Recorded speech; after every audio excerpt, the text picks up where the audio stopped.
let's talk about some things here. We need to kind of hopefully clarify some more things and have practice time on some important kinds of problems. Maybe where I give you a problem, you guys work on a little bit, and then we talk about it. The things that we're kind of focusing on. In an ideal situation, we would maybe have a few more days for all of the things that are in these sections. So what I've chosen to do is cut back on some of the things that are in here and focus on enough, that we can reasonably take a quiz tomorrow. Now, that's complicated by the fact that some people had to miss Thursday and Friday, so that's, so they're scrambling a little bit. But there are some things in here that we'll talk about after Thanksgiving. Some of the finer points of a few things and so forth. For example, antiderivatives. We're not going to really do any antiderivative work. I'm not going to ask you to have to do any of those. Those are some things, if we had another day, we would spend a little more time with. Right up here, I've got this stuff about differential equations. So, for example, type 1 on a differential equation. Now, remember, differential equation is any equation that contains one or more derivatives. So it's got y primes, y double primes in it, okay, potentially. The solution to a differential equation is the original function y, like y equals without any derivatives in it. Okay, that's the solution to the differential equation. One of the things we talked a little bit about is something called an initial value problem, where you have an initial condition. Well, I'm not, again, because of time, we're not going to get all caught up in that terminology and have to know stuff about that terminology for the quiz tomorrow. But we will come back and revisit that. Number 1 here says one type of differential equation are those ones that we can just solve by doing an antiderivative. I'm not going to give you any of those where you have to do an antiderivative right now at this point. They're not terribly difficult. They can get more difficult as you do some trickier things with your antiderivative. So we just haven't practiced much of that, so that won't really be on here. I could give you a differential equation like this, but then I would maybe give you the solution and ask you to verify. That's a big thing that I do want you to be able to do, is verify that something is a solution. Just like in algebra class, before you really learn solving techniques, you should be able to plug in a solution and see if it works. And that's kind of where we're at. We don't know a lot of solving techniques on these differential equations, but we can at least plug in a solution, see if it works. So we're going to practice that a little bit here. So these second two types, this one, the ones we don't know how to solve, these are the ones you've been kind of seeing with mixtures of x's and y's and stuff. I should be able to give you a solution and you'd be able to verify that it is. All right? And then this last one, we talked about memorizing this one. Well, that's a special one. We really haven't had a chance to really talk a lot about that one either, or practice some problems. We did do a bank interest problem, which is where this is mostly used. But I'm not going to make you have that memorized or anything for the quiz tomorrow. But again, I might give you one that looks like this and have you verify it's a solution, or just give you the solution, something like that. Okay? So with that part of it talked about, another thing that we're not going to have to do by tomorrow is all the other trig derivatives. You have to know sine, you have to know cosine derivatives, but all the other ones we won't worry about, tangent and secant and those. We'll come back and hit those after break. Okay? So I showed them to you, but I'm just not going to give you any problems that involve those. Yes, sir. So is like that the list of what will be on the quiz? Well, this right here. This is kind of what I want you to know as far as it comes, as far as differential equation. Okay? Today, the list of things you want to know for the quiz is going to kind of come from the stuff we do today. I mean, I'm going to try to really focus on these are the things I want you to be able to do. Right? So as we go through these, if you want to be writing them down on a place in your notebook where you can focus, that would be good. We're not going to do a lot of the homework problems. I'm going to talk about a couple of them. I've had a number of you already came in this morning, that came in at lunch and went through some of those homework problems, and that's good. I think our time would be better be spent giving you some similar problems and having you work on them now and then talk about them as you work on them. All right, so there is one homework problem I do want to talk about, and that's 48 on section 5, I believe. That would be on page 131. So if you want to look at number 48 on page 131, Now this one problem does have several things in it that, and somebody came in this morning, I know we did talk about this a little bit, but there are some things that are really important I want to hit again. This one problem hits just about everything I want you to potentially be able to do when it comes to differential equations. Okay?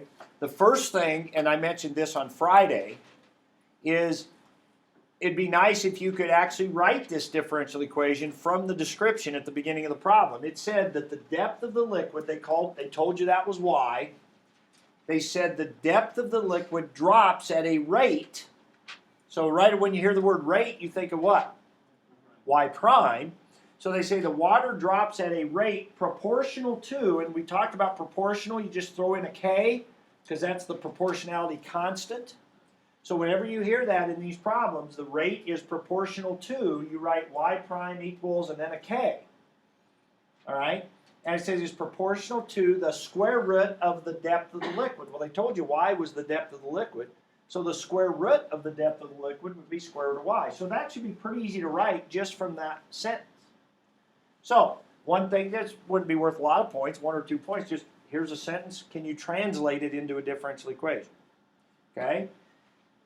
Then the other thing we talked about with this problem on Friday is we said, is k, the way it's written right here, is k positive or negative in this situation? And we said it was positive. Now, how did we reason through that? Well, we reasoned through it this way. We said, we know what about y? It's the depth of the liquid. That's got to be positive, right? And I would put this, but I would write some words. I would say y has to be positive, so square root of y is positive. Obviously, the negative sign, is negative. I don't know why I wrote a 1 there. But that's negative. And then the key element of your justification would be, what's y prime? It's the rate. What is y doing, the depth of the liquid? Dropping, decreasing. Think of the chart. If y is decreasing, y prime has to be negative, right? If y is decreasing, y prime has to be negative. So therefore, for this to all balance out, what does k have to be? K's got to be positive. So that is your discussion in a problem like that. They give you the description, they give you the differential equation. We ask you, is k positive or negative? And based on what is happening in that problem, if y is increasing, then y prime's got to be positive. If y is decreasing, that kind of thing. All right? So to be able to do that, just an understanding of what the things stand for. All right, then part A. Here's another thing. Part A says, is the water dropping faster when it's full or half full? Well, we said that proportionality means as one side gets bigger, the other side has to get bigger, right, by this k factor. So when is this, so faster would mean when this number's bigger over here, right? Well, when will this be bigger? Well, when this side's bigger. When will this side be bigger? When it's half full or full? Y is the depth of the liquid. So when it's full, y is going to be bigger than when it's half full. So when it's full, this side will be bigger than when it's half full, which means this side will be bigger when it's full than when it's half full. So the rate that it's dropping, it'll be dropping faster when it's full. So again, just being able to read the equation and what it tells you about rates and so forth. All right, now we go to part B. And this is just a classic verified problem. Okay, and I'm going to give you a chance to practice a verified problem, but we just take our differential equation and we do the t-chart, and they told us that this is the solution. Now on Friday I told you guys, and actually more days than just Friday, I've told you that I like to, instead of divide, I'd rather have a fraction. So I'm going to put the 1/4 out in front. So on this side, so we just take our solution and we're going to plug it in. So I got negative k, and then I've got the square root of all that, right? And then on this side, well, let's go ahead and work with this. So this has got some algebra to it. Now I anticipate giving you some verified problems. Some are going to be a little easier. Some might have a little more algebra to them. This one's a little harder. One's got a little more algebra. It turns out we can do the square root of a product. You can't do the square root of a sum, but you can do the square root of a product. So you can do the square root of 1/4, which is 1/2. And you can do the square root of this squared, and that's C minus KT to the first. Okay, because you can do the square root of each piece of that. Now there is a little bit of a technicality of this being negative, and can you square root? If you square root a square, does it give you back what you started? Actually, it gives you the absolute value of what you started with negative, but we won't worry about that right now. Because actually we don't have to worry about it because they told us in this problem, for physical reasons, C minus KT has to be positive, right? I think that was in the problem there. Now, why is that? Well, here's why it is. Well, hang on a second, I guess I'm not ready for that. On this side, we need y prime. So that means we come over here and do the derivative. So let's do the derivative. So this is nice practice with our derivative rules. So the 1/4 just stays out in front. We bring the 2 down in front. 2/4 would be 1/2. We leave the inside alone. C minus KT to the first power. And then what else? You guys that have been here. You got to kick out a negative k. Whenever you're multiplying on the inside, remember sine 2x. You got a 2x on the inside, you got to kick out a 2. It's what you're multiplying the input variable by, which in this case is the t. Somebody this morning brought up a good point. They said, what if that would have been 2c? Would you have kicked out a 2? No. C is just a constant, so 2c is just a constant. It's whatever you're multiplying the x by. In this case, the t is our x. So we're going to have to kick out a negative k. Right? So now I can bring the negative k around front with the 1/2, and so I would have negative 1/2 k, and then I would have c minus kt to the first power. Now you can see that these actually are the same. Now I should move this around so they look exactly alike. But now we can see that the two sides are the same, and so this checks. Okay? Now let me talk just for a minute why the c minus kt is positive in this case. Look at your y prime equation over here. What did we just get done saying about y prime in this problem? What did we just get done saying about it? It's negative. Since y is decreasing, y prime is negative. So y prime has to be negative. We also said k was what then? Positive.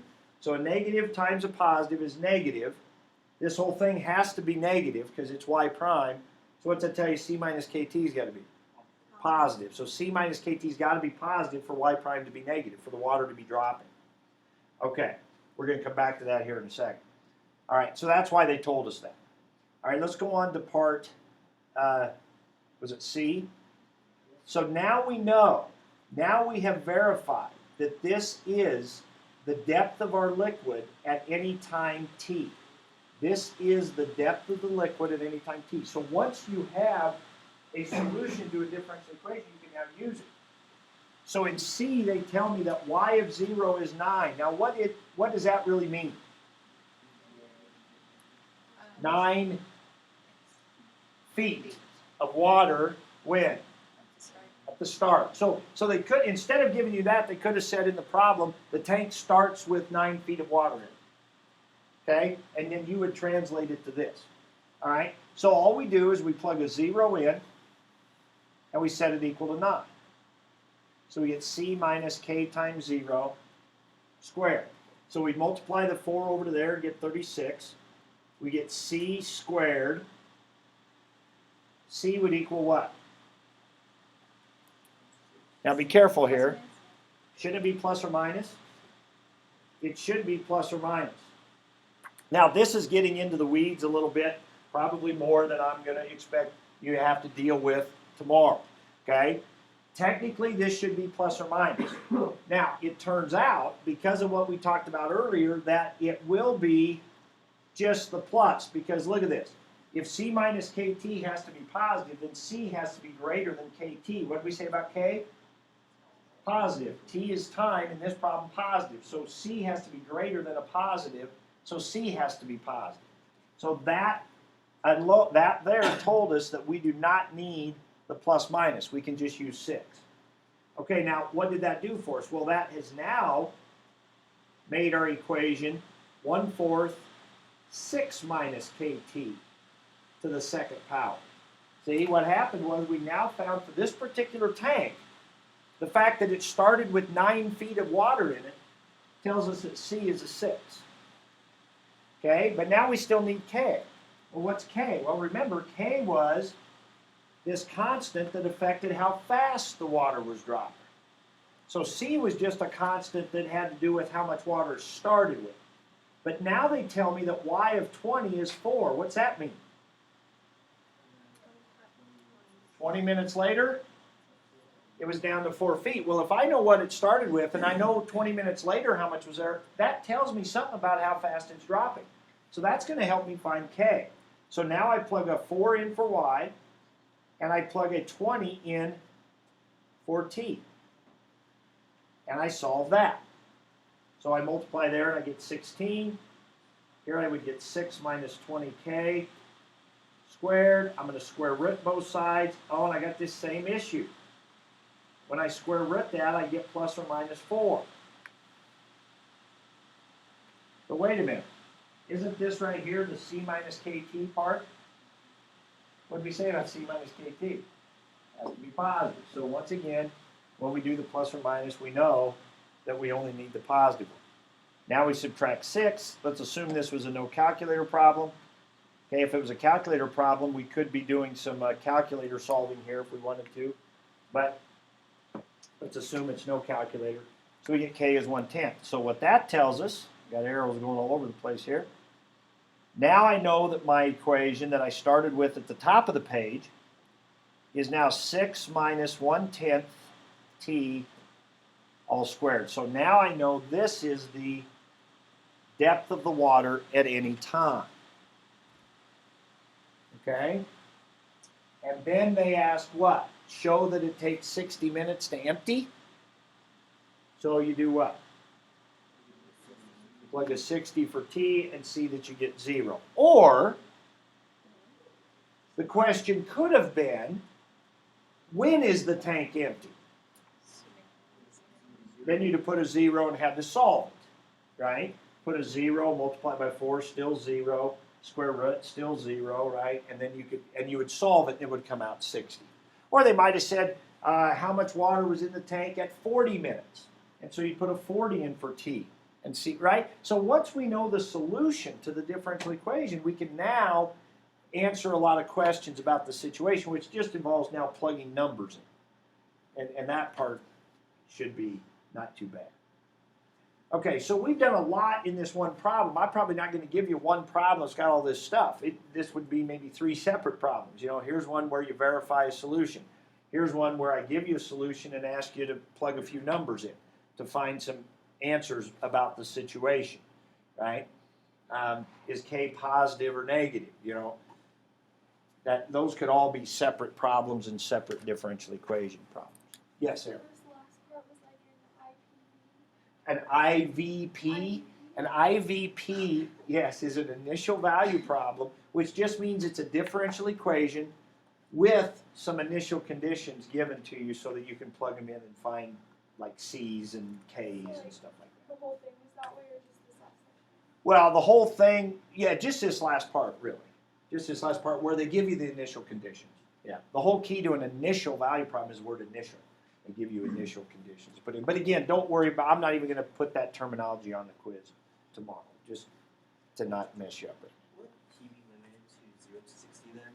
Say that again. Would T be limited to just Well, 60 then? Yes. I mean, they usually don't tell you that at the beginning necessarily, but yeah, I mean, in this case, T would, once the tank's empty, it's empty, right? Yeah. So T, yeah, T, that would be the domain of this. All right, now, then the last part. The last part says, when is the water dropping at 0.1 feet per minute? Well, what is that? That's y prime. Now we got 2 different y primes that we could plug into. We got our original differential equation has a y prime in it, and then we have our y prime we did that was what? Negative 1/2 k c minus kt, right? Don't we? Isn't that a y prime we had somewhere? Of course, we now know what k is. K is 1/10. So negative 1/2 times 1/10 would be negative 1/20. And c is a 6. So we actually know y prime is this now, right? So we could plug that 0.1 into either one of these. Which one might be smarter?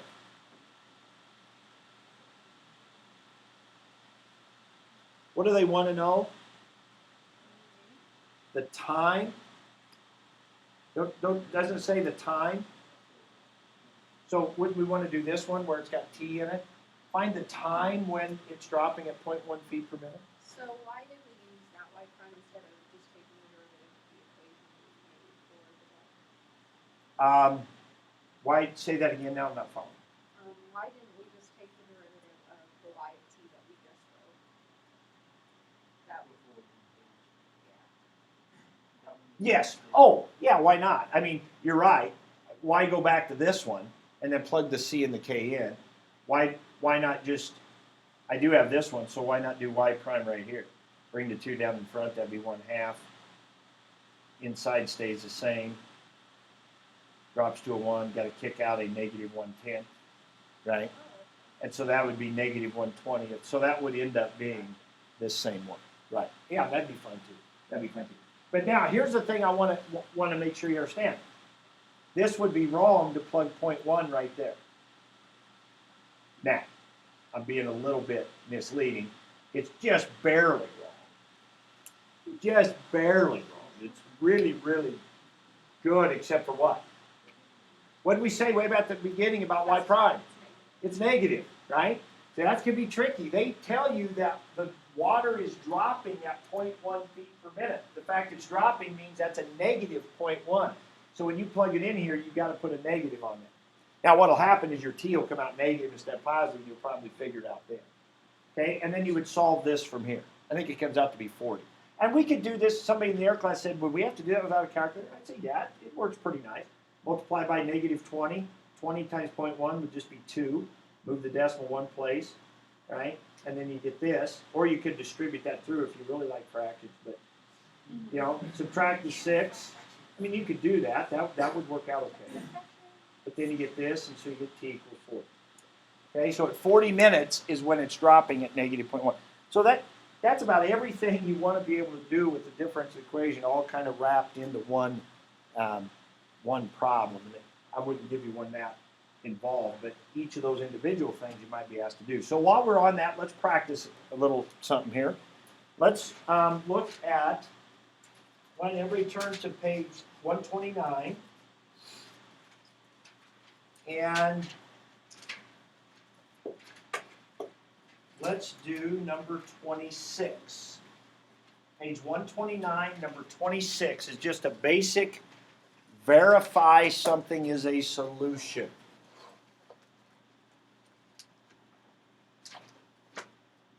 You said 26. 26 on page 129.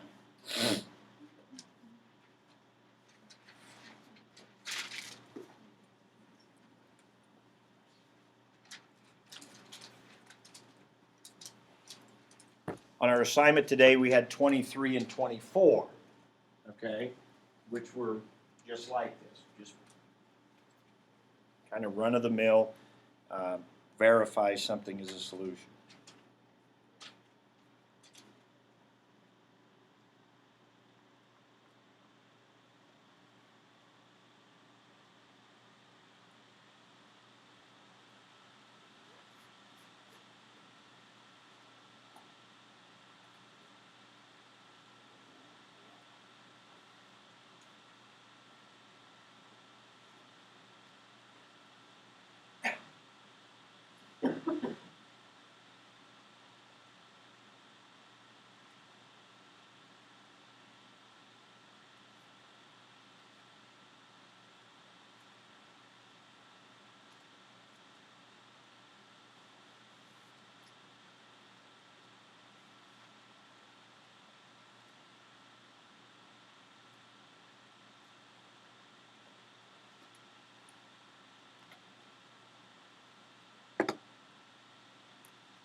Jess?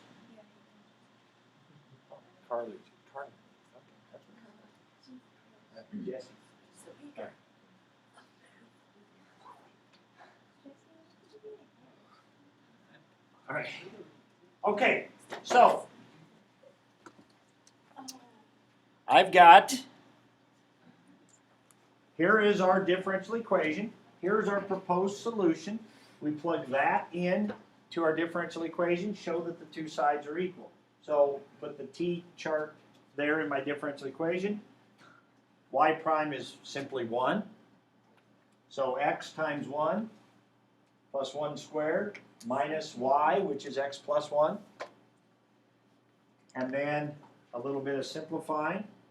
X plus 1 minus, I distributed that minus through there, minus x minus 1. X's cancel, 1's cancel. 0 equals 0. Now, I've seen some people, somebody in the air class asked if you just left this a y, and you'd end up with x plus 1 minus y equals 0, and move the y over, you get y equals x plus 1, which matches that. I guess in that one that would work, but it's kind of dangerous taking this and moving it around, the one you're trying to verify, moving stuff around, because then all of a sudden if you divide, then all of a sudden you could lose solutions, and then it might not work right. And so I don't really like doing that. You're better off just taking it the way it is, taking your solution and your derivative of your solution stuff, plugging it in and see if it matches.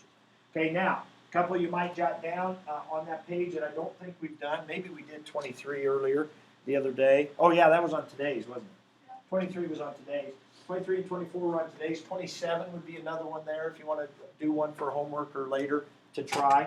Okay, but let's move on so we have a chance to get to some other stuff here. Let's do the derivative rules a little bit here. Okay, the derivative rules. So if we go back, Aaron was asking about kind of a list of things. So it's really, the quiz is really two main ideas. Okay, one is differential equations. All right, so everything we just talked about in 48, verify and interpret and that kind of stuff, I want you to be able to do a differential equation. But inside of differential equation problems, you have to do a derivative. Like when you're verifying, right? You have to do a derivative. So we need to know the derivative rules. The other main component of the quiz is this global max min and local max min stuff. And of course in there you have to do the derivative and set it equal to 0. So you have to be able to do a derivative. So the whole theme of being able to do derivatives kind of is wrapped up in all of these different things, these two different main things that we're doing on our quiz. Okay, so let's go ahead and practice some derivatives, and then we'll get into some max min kinds of problems. Okay, so let's take a function here, just make one up.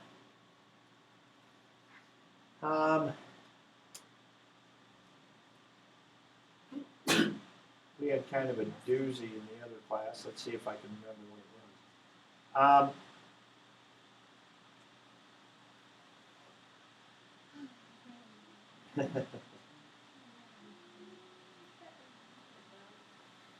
Or right now you want to fast forward.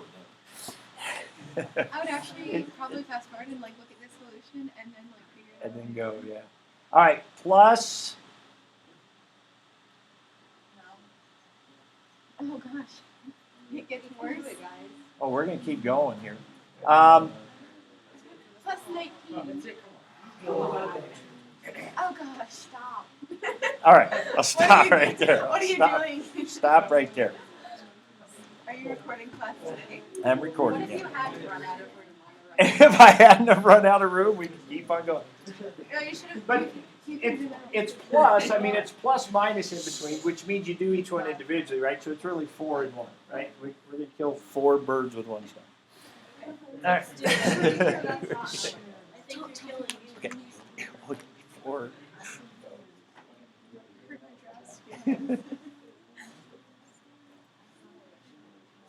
Oh, do you want us to do I this? want you to do this. Yes. Oh, yeah. So the problem is find y prime. Yeah, that is the problem. That is. I forgot how to. That's not good. Well, should we run through those real quick? No, that's I was watching you can the look 'em video. up. Self-sufficiency. So, okay, that's good. I was Good, watching good, the good. video and I was like, buffering at the screen while he's working the problem out. And it was because you had it frozen on the projector, but But you could see it here, yeah. And there's no way to do that. Although all you have to do is pause. Yeah, when you watch the Yeah. video, you just have to pause it. Why would I pause it? I want to hear all Yeah, this scintillating I want to get it go. conversation. Yes. My favorite part of the videos was probably, okay, find the IVP. The looks on your faces was kind of funny. That's right. Yeah, it was. What did you talk? It was like a look on my face was funny.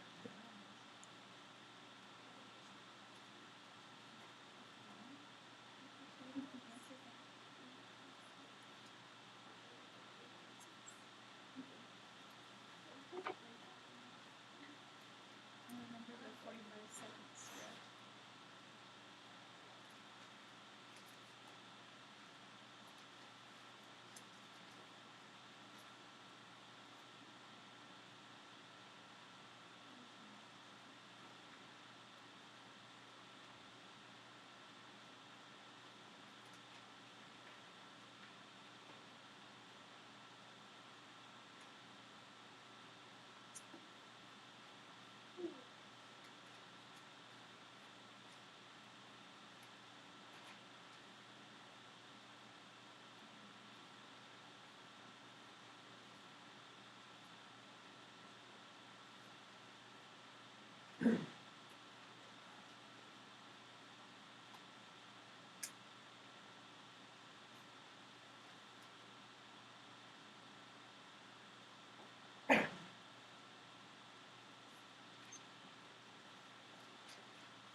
Now, feel free to compare with each other, and if you want to, work together if you need to. There should be a little bit of simplifying if you're just rearranging things, but if you can put some stuff together, you should. That's especially true if I would then go and ask you to do the second derivative. Right? Which I could do.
My first diet.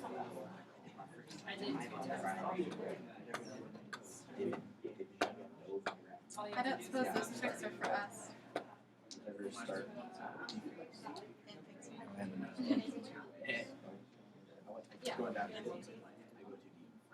Maybe third term when there aren't as many people in the class, I'll bring something.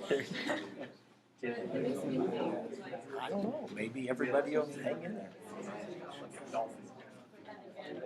That's what it feels like.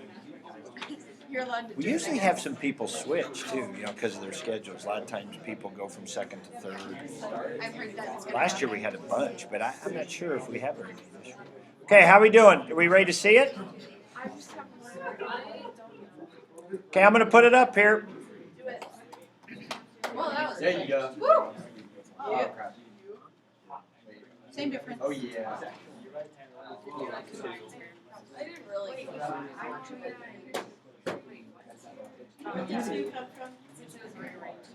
Oh, the two came from, you have to pick the two out of The inside, Why do you do that again? Oh, because it's the X. because you're multiplying by the x. What?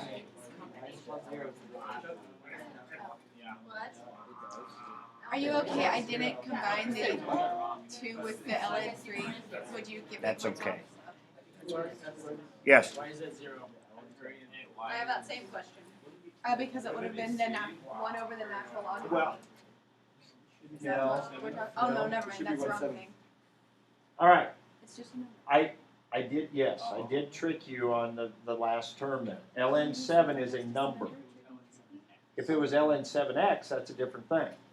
And that's like if that was just minus 7 here.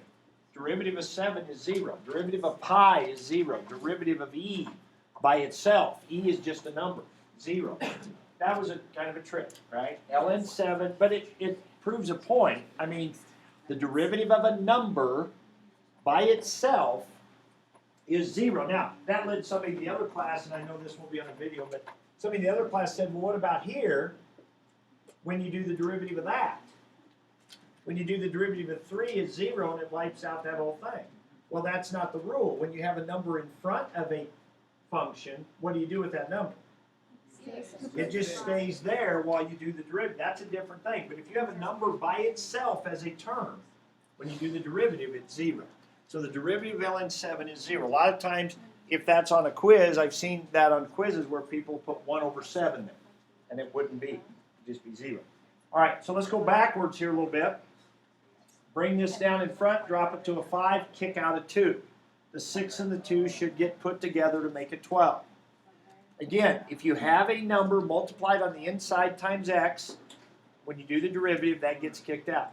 But the inside stays the same, so the 2x plus 1 stays the same. Derivative of 3 to the 2x, and again, I probably should have ran through those rules first, but that was okay. Let you kind of think about them a little bit, or have to recall them.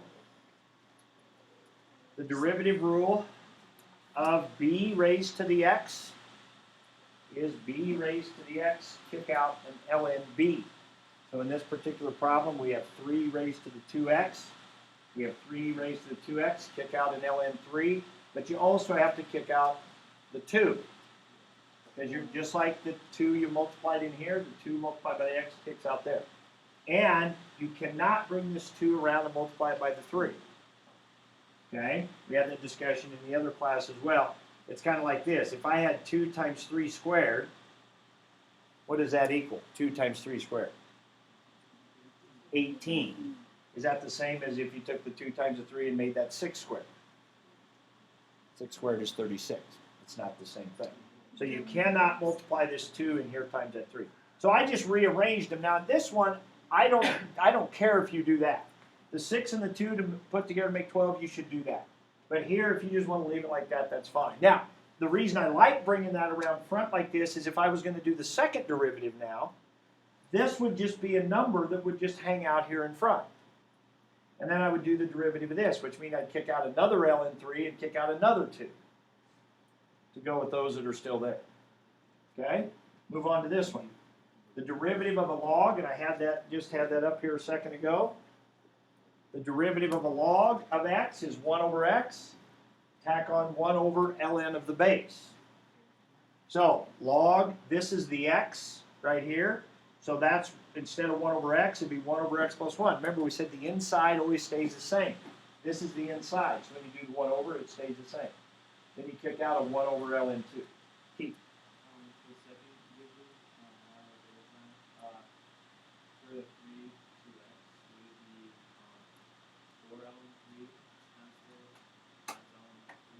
Say that again now.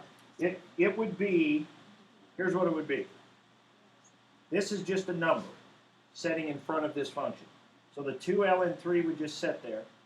And then the derivative of this would be this times an ln3 times the derivative of that inside. The derivative, or the, not derivative inside, but that 2 kicked out. Now the 2 and the 2, I would say, should be combined to make 4 if you were doing that. Yeah. 4, you'd have 4, but you'd have 2 ln3.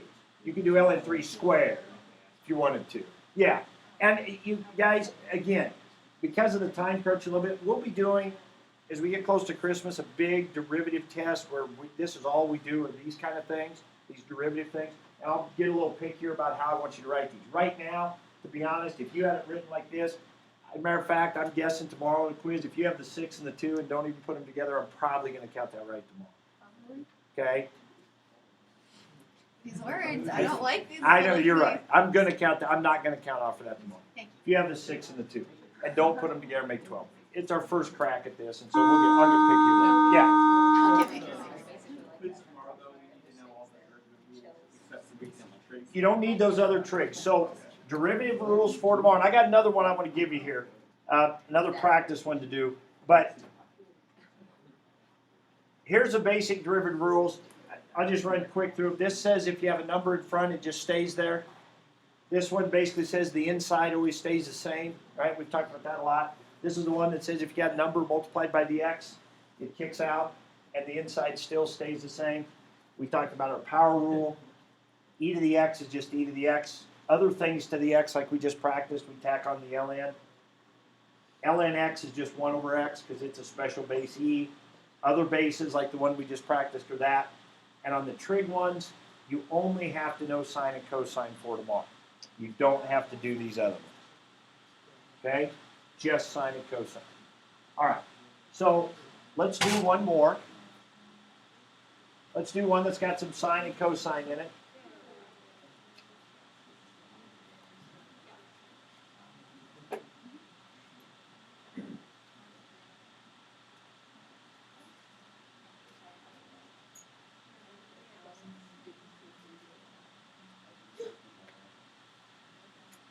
All right. I didn't judge my space very well on that one. Okay, here you go.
Oh gosh, my gosh, you're right. You're right.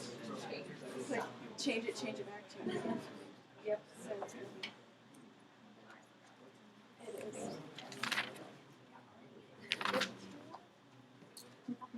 All right. Ready? I got it. I hope that's gonna be on the recording. Okay. I hope I didn't fool you again with that last one. Sine of pi is 0, or excuse me, sine of pi is a number. It is 0 actually, but the sine of pi is just a number, so the derivative of it is 0. We got to kick out a 3. Don't forget the derivative of cosine is negative sine, so you've got turns into a plus, but then you have to kick out a negative 2, right? Whatever's multiplied by the x, you would kick out that negative 2. And then I would bring that back around front. 2 times a 3 makes 6. Again, I think that's a good thing to do because if you're going to do the second derivative, you would need that. You tricked us again. Okay? With the -2. You have Change Yes, it I, positive. I wrote that a little different. Okay, so it ends up being that. So there, again, if you can do that, what you just saw with those, you know, and that's not a ton of points really.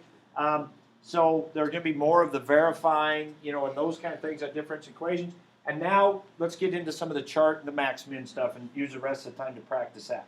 So if we look back at the comparison here, okay, let's talk about chart stuff just a little bit.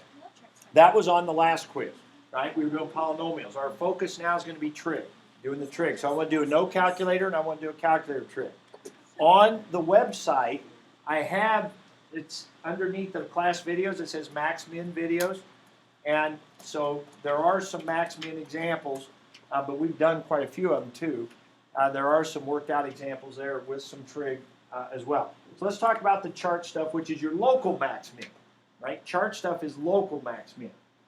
Now another thing, because of time, that I'm going to not put on there, I don't think it's that much more difficult than anything doing the F prime, is the inflection points. We talked the other day about how to find inflection points, you want to see where it changes concavity. So if you do an F double prime number line, do F double prime, set it equal to 0. Those are possible inflection points. Put those on their number line. That tells you if you have changes of concavity. We're not going to get into that. I'm going to stick with just first derivative, stationary point, local max min stuff. Okay, so you don't have to worry about this part of it here. So we want to find our local max min. We do the derivative. We set it equal to 0 either with our calculator, and we got to know how to do solve on our calculator, or no calculator. We're going to practice both.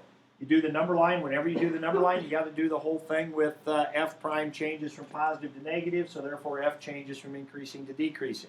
You got to write that out to say it's a local max and a local min. When we get the global max min, that's when we do our list of candidates. And we plug those back into the original function because we're looking for the highest point and the lowest point. Our candidates are our stationary points where the derivative is 0. So both these problems, you have to do the derivative set equal to 0. Then we also check our endpoints. Those are our candidates. That's what we put into our list. And we plug those back into the original function. Remember our number line here, we plug back into F prime, points that are in between our stationary point. Okay, those are the basic ideas of what you need to do. So let's do one.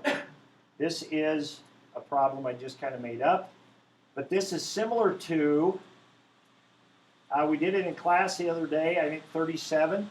It's similar to 41. This is on section 2.7 now I'm talking about. 37 is similar, 31 is similar. 39 we did in class that day.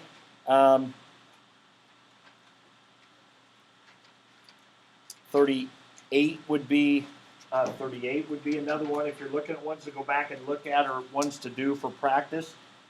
Those might not be bad ones to do that are similar to the one we're going to do right now. Okay, so let's do this. We got f of x equals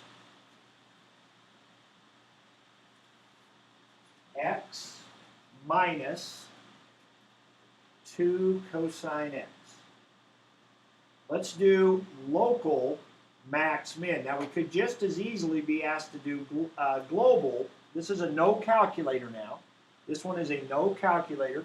We'll go ahead and do a local max min with this, but we can just as easily be asked to do a global max min with this problem. We'll talk about what additional things or other things you would do if that was the case. Okay, go ahead and go.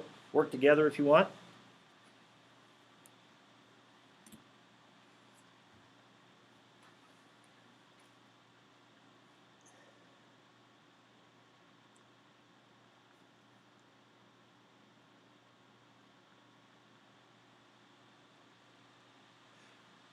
Oh, by the way, this is from 0 to 2 pi.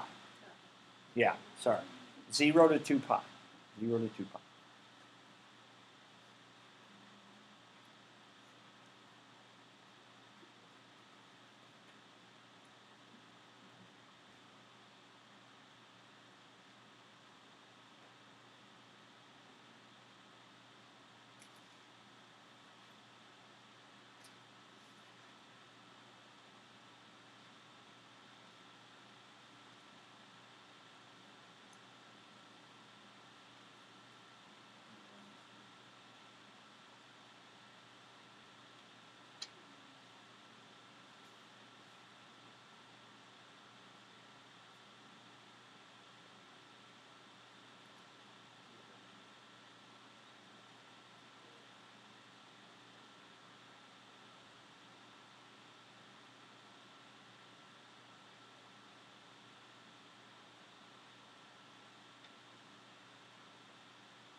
I'm going to put up partial solution here if you want to check and see.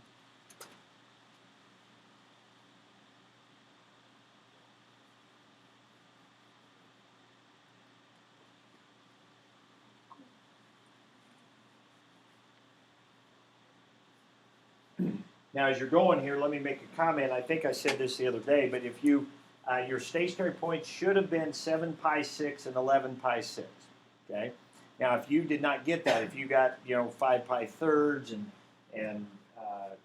4 pi thirds and 5 pi thirds or something like that, then that is not necessarily going to cause you to lose the whole points. You could still get points for doing the derivative, setting it equal to 0. You could get points for then taking your stationary points onto a number line, plugging in proper numbers, getting a plus minus plus situation going on, doing your local max min argument for your numbers, which were the wrong numbers, but if you do a proper argument for your numbers as it relates to local max min, you could still get a pretty good chunk of the credit on a problem like this. Okay? Obviously, we want to be able to know when sine is equal to -1/2 and be able to get that. But if you didn't, you could still show some of the calculus, right? So ignore what I put about global here. Now, I picked some numbers to go in between. Remember, when you do your number line, your hash marks only go at your stationary points. Now I picked, and the unit circle can help, a number before 7 pi 6, you can do pi halves, you can do pi. A number in between would be 3 pi halves. A number past would be 2 pi. I usually try to stay away from the endpoints because you can run into issues. Sometimes the endpoint is another place where the derivative is 0, that kind of thing.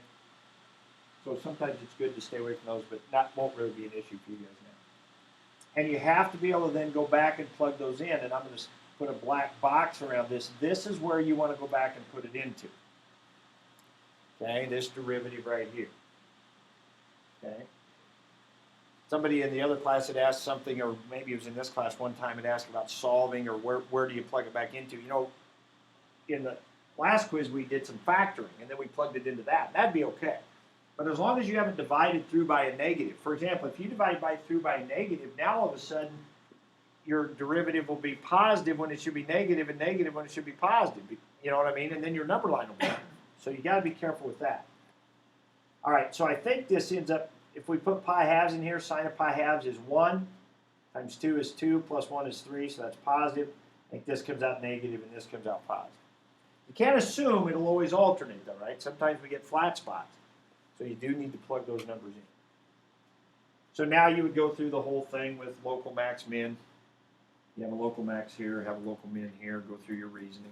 Or maybe the question was, where is it increasing? Where is it decreasing? Well, that's all right there in your number. Questions? This was global max min. Some of your problems you had to do both in the homework. Global max min, we would just take our 2 candidates plus our 2 endpoints, or excuse me, our 2 stationary points, our 2 endpoints, we would plug those back into the original. Now, somebody in the other class this morning told me on 41, when they plugged in their candidates and worked them without a calculator, which is what you'd have to do, that their last 2 came out really close. Anybody else get that on 41? He had 9 something for both of them. And his question was, how could he tell, because he's estimating, right, pi and stuff like that, so you're kind of estimating in your head, how can you tell which one's the biggest? And he actually answered his own question, because come back to the number line. I think it was these same stationary points on 41. If you didn't do 41, it'd be a good one to go back and do. But 11 pi 6 and 2 pi were very similar, and he needed to know which one was the littlest, I think. Well, what's happening right here at 11 pi 6? It's a local minimum. What happens to the graph of f after you get past 11 pi 6? It's increasing. So which one's got to be littler? The value that he got at 11 pi 6 has to be littler than the value he had at 2 pi, because after 11 pi 6, the graph goes up. Now, it might only go up a little bit, because 11 pi 6 to 2 pi is not a very long distance. So it just went up a little bit. So they were pretty close as Y values, but he had to have known based on his number line that he didn't. You say, well, maybe he didn't do a number line. Well, if you're doing that with a global max min, it might not be a bad idea to do a quick number line if things come out that close. Now, I don't think they probably will most of the time. All right, so that's pretty good practice in a no calculator situation. Those things you're going to need to be able to do. All right, let's go to, this is in section 2.7. This would be on page 148. Let's do number 46. Now, I wrote it up here on the board. Number 43 would be a similar one that you could practice if you want another calculator practice one. Okay, a similar one would be number 43 in that same page. Okay, 148. So, 46 says y equals, or it's actually f of x. F of x, let me use the same term. So we want to really use the rest of our time to make sure we're comfortable with our calculator. So it's sine x minus 1/2 cosine 2x.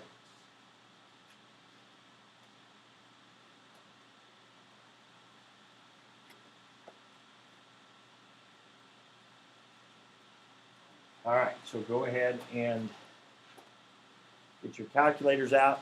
You have to be able, you might want to do the derivative with your calculator. You don't have to, but you might want to. When you set it equal to 0, you have to use the solve. It's in the menu. And then when you want to plug back in, which, oh, this is going to be a global. By the way, this is 0 to 5. I'm sorry. This is 0 to 5 is our interval. And the problem, I think, in the book asks for local max min and inflection points. We'll ignore the inflection points. I want to do this as a global. I want to do this one as a global. Okay, and we'll talk about local on it as well. Okay, so you're going to have to be able to plug points, numbers back into your original, so you need to be able to do that on your calculator also. That's where we did that curly bracket the other day, but when we get to the end, we'll make sure everybody can do that.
For those that were gone, the solving involves doing the using the vertical bar. If you didn't see that in the video, I'll put it up here in just a second. The such that, yes. The vertical bar is the such that. You have to make sure to put equals 0. You have to put comma x all in the parentheses, and then outside of the parentheses is where the vertical bar goes.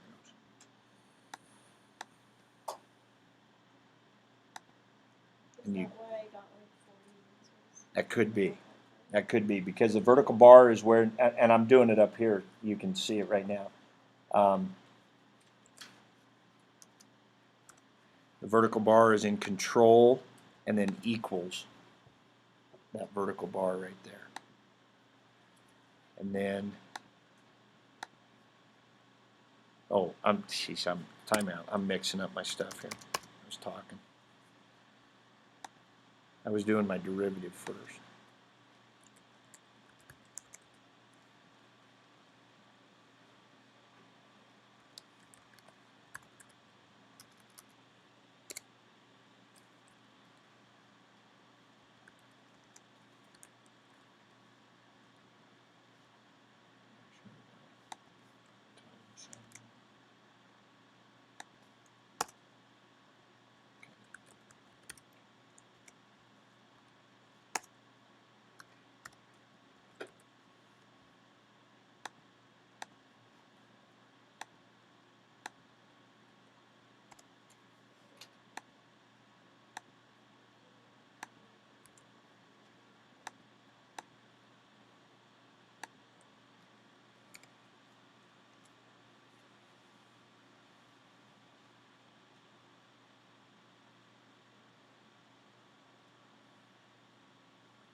Okay, has everybody been able to do what I have on the screen already, the stationary points, right?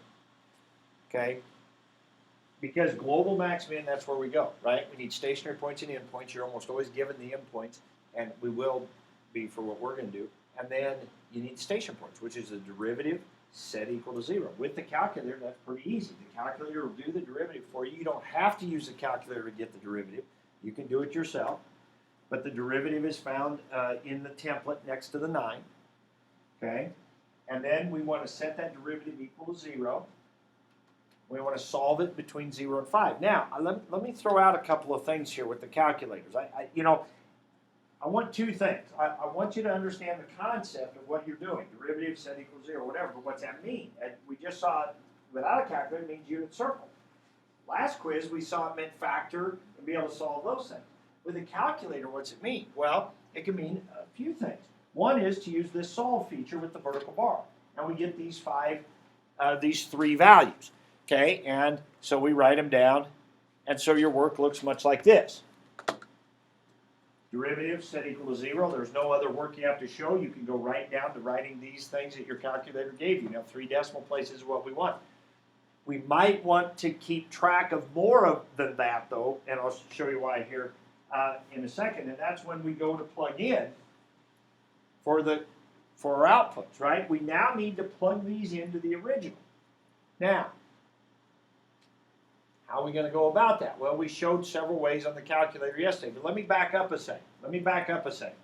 Let's go back to these stationary points. Let me show you something else, because again, somebody in the other class who I think was gone maybe on Friday, whatever, wasn't sure about the solve thing. So when we got to this point, they asked their partner they were working with here, they said, well, how are we going to get the derivative equals 0 with our calculator? Do we just graph it? And it was interesting when he said that, because that absolutely would be okay.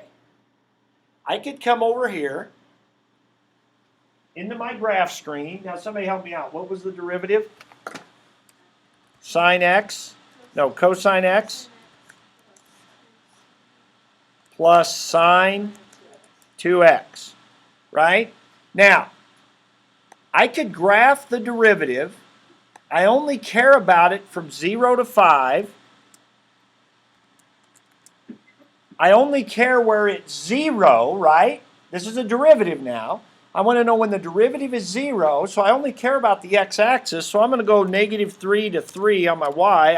I just want to see the x-axis. And sure enough, boom, boom, boom, there's 3 places. And now I could trace, and it's pretty quick tracing.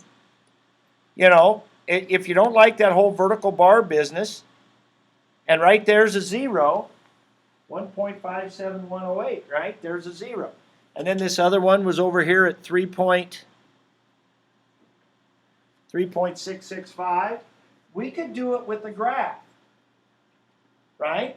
Now, I'll show you in a minute where that comes in handy, but you know, that's fine. So if you want to graph the derivative and see where it's 0, you can do that. But the solve is a pretty good way to do it too. All right, so once you have those values, now we want to evaluate them. Okay, now, another thing you could do, this person kind of liked the graphing. So another thing you could do is actually graph the original function, right? Another way to plug in those values would be to graph the original function and trace, because when you trace, that's really what you're doing. So that would be one option. Now, another option is the one we did yesterday. And we said the original function was sine x, and notice I'm typing this in. This is not a solve. The biggest mistake people make here is they try to do a solve when they're doing this. This is not a solve. What we're trying to do is plug numbers in for the x. So I just type in the function. Now, if you want to type a 0 in right now, you can just put a 0. You want to put a 1.571 in, you could put that in right now. Okay?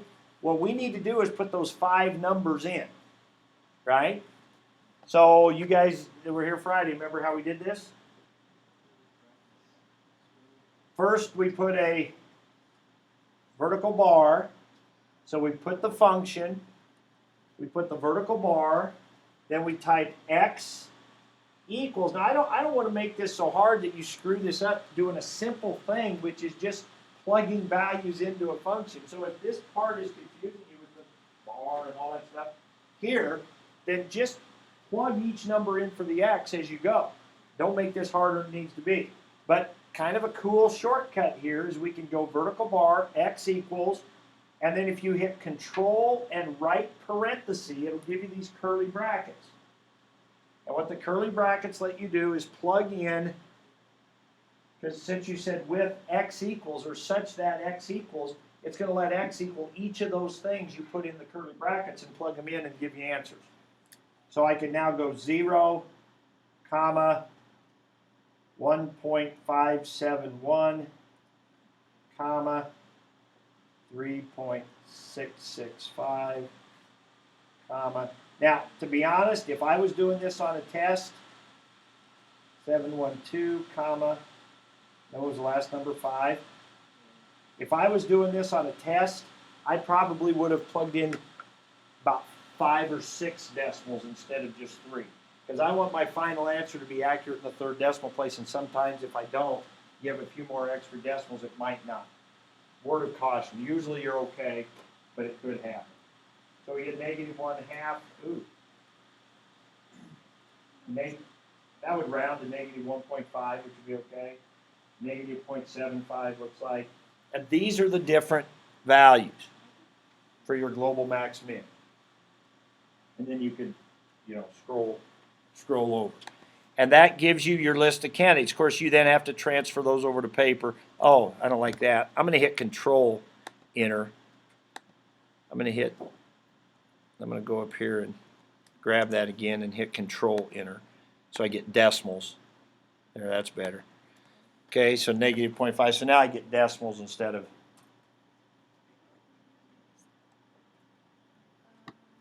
Okay. All right. Now, another thing with the calculator. So that's a way you can type in a bunch of things at a time, plug them into things, but you don't use a solve there. That's the most common mistake I see people make. It's kind of like when we were doing the limit on the last quiz, and I saw people trying to graph the function. When they typed in the function, they were typing the limit stuff in with the function in the graph screen. You don't, so you got to understand what it is you're typing. So do this with your calculators, practice with your calculators, and get some help if you need it. Now, let's go back to the problem. Any other questions then about the global max min part? I got like -97 and -49. Like for my answers. For the outputs? Yeah.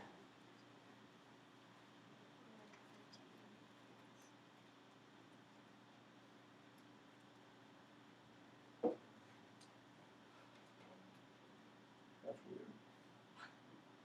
Brandon, you broke that. Oh, About time someone did that. almost looks like you're in degrees. That's what I was thinking. I was like, oh, is she in degrees? Oh, again, okay, yeah, that's what I was just saying. You got solve. It's not a solve. You're not solving here. Solving is when you're trying to figure out what x is. You're plugging x's in, so it's just you just put the function. When you're setting it equal to 0 is when you're solving. When you're doing this, that's not solving. You're evaluating. Okay? So I just don't put this on. You just put the function, vertical bar. You're saying I want this function with x equaling this. Okay? It's not a solve. All right. Now let's talk just quickly if this would have been a local max min problem. Okay? I want you to think about this a minute. We'd have had our 1.571, we'd have had our 3.665, we'd had a 4.712, and we'd have had those on a number line, right? And we wouldn't have went into this part here. We would have just had our stationary points, we'd have put them here. Now we need to pick some numbers. Since we got calculators, we can pick anything we want. So 1, 3, 4, 5, you can do 4.8. Who cares, right? If you don't want to do 5, you do 4.8 because we got calculators. Now we could go plug those in. Now those get plugged in where? To F prime.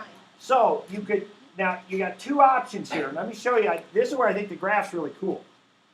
One option is to do what we just did here, right? Type in F prime, vertical bar, right?